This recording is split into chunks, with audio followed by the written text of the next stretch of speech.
హిందూ ధర్మ రక్షణ కోసం జరిగే మహా హైందవ శంఖారావం కార్యక్రమంలో భాగంగా హిందూ సమ్మేళన కార్యక్రమాన్ని కల్లూరు చంద్రపట్ల రోడ్లో ప్రతిభ కాలేజీ గ్రౌండ్ నందు నిర్వహించడం జరిగింది. ఈ కార్యక్రమంలో ముఖ్య వక్త సామాజిక హిందూ యాక్టివిస్ట్ సోమిత్ర లక్ష్మణాచార్యులు మరియు విశిష్ట అతిథి శ్రీ శంకరాచార్యుల సంప్రదాయ శ్రీ జగదాంబ త్రిశక్తి పీఠాధిపతులు బ్రహ్మశ్రీ శ్రీ బనారస్ గురుజీ విశిష్ట అతిథిగా పాల్గొని వారి యొక్క అమూల్యమైన ప్రసంగాన్ని కల్లూరు పట్టణ ప్రజలకు తెలియపరచడమైంది.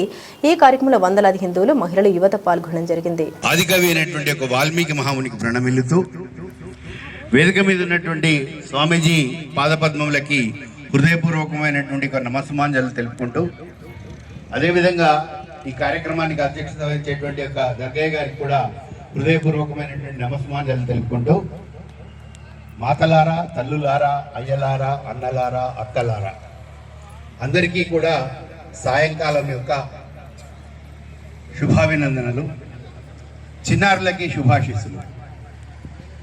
ఇక్కడ అందరం స్వాతంత్ర సంగ్రామంలో ఒక తారక మంత్రంగా అందరినీ కూడా భారతీయులందరూ దానికి గుర్తుగా మనం కూడా ఒకసారి ఆ వందే మాతరానికి సంబంధించినటువంటి నినాదాన్ని ఇచ్చి స్ఫూర్తిని నింపుకుందాం.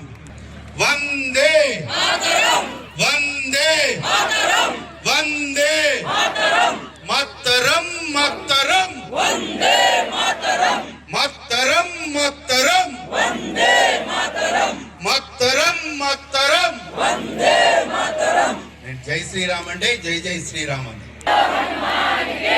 రామ లక్ష్మణ జానకి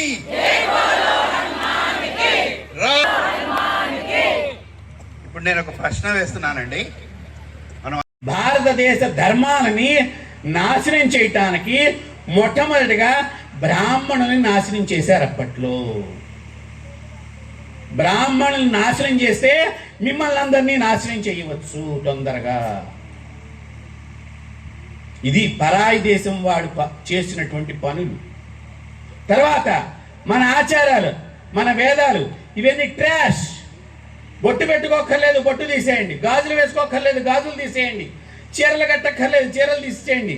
ఇక్కడి నుంచి ఇక్కడ దాకా డ్రెస్సులు వచ్చి ఈ రోజున మన పిల్లల్ని పరపురుషుడు, పరాయి పిల్లవాడు, పరమతస్థుడు మన పిల్లల్ని ఎంత ఇదిగా చూస్తున్నా కూడా మన పద్ధతిని ఇంకా మనం మార్చుకోవటం లేదంటే మనం నిజంగా తల్లులమేనా, తండ్రులమేనా, పిల్లల్ని కన్నవాళ్ళమేనా? ఒక్కసారి ఆలోచన చేయండి అమ్మా. చిన్న చిన్న ఆడపిల్లల్ని, ఏదో కాలేజీ పిల్ల లాంటిది ఏదన్నా మగపిల్లవాడికి ఏదన్నా ఏదో చూచింది అంటే అనుకోవచ్చు, పురిటిలో ఉన్న పిల్లని కూడా పాడి చేసేటువంటి వార్తలను మనం వింటున్నామంటే ఎంత విష సంస్కృతి ఈ దేశంలో వచ్చేసిందో ఆలోచన చెయ్యండి. యాదేవి సర్వభూతేషు మాతృరూపేణ సంస్థిత నమస్తస్యై నమస్తస్యై నమస్తస్యై నమో నమః. ఆడదంటే బొమ్మ కాదు, ఆడదంటే మమ్మీ కాదు, ఆడదంటే శవం కాదు, ఆడదంటే పని మనిషి కాదు, ఆడదంటే వంటింట్లో కుందేలు కాదు అని చెప్పిన ఏకైక మతం, ఏకైక ధర్మం ఏదన్నా ఉన్నదంటే వైదిక ధర్మమే, భారతీయ సనాతన ధర్మం మాత్రమే. ప్రపంచానికి కావలసినటువంటి సుఖశాంతులని ఇవ్వగలుగుతుంది అని చెప్పి చెప్తున్నారు. కాబట్టి భారతదేశమా మేలుకో అని ఈ హిందూ సమ్మేళనాల ద్వారా మేలుకొల్పు పాడడానికి ఇట్లాంటి యొక్క ధర్మాచార్యులు ఎవరైతే ఉన్నారో ధర్మ ఆగ్రహం కూడా వెలిబుచ్చుతున్నారు. నడుం కట్టారు పీఠాధిపతులు, మఠాధిపతులు, సాధువులు, సంతులు. దేని గురించి అండి? దేశంలో ఉండేటువంటి ఒక సజ్జన శక్తిని మేల్కొల్పడానికి. ఈ సజ్జన శక్తి ఒకసారి మేల్కొంటే దేశం మళ్ళీ కూడా ఒక ప్రగతి బాటలో నడుస్తుందనేటువంటి ఒక ప్రగాఢమైనటువంటి ఒక ఆకాంక్షతో మనం ముందుకెళ్తున్నాం. దానికి రూట్ మ్యాప్ ఇచ్చారు. ఒక 5 విషయాలు చెప్పారు.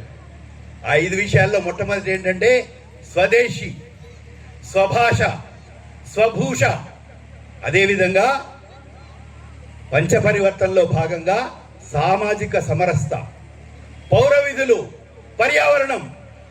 నేను అన్నిటి గురించి చెప్పను, 2 విషయాలు చెప్పి మిగతా స్వామీజీ యొక్క సందేశాన్ని మనం అందరం విందాం. నేను ఒక విషయం అడుగుతున్నానండి. 2 పదాల గురించి నేను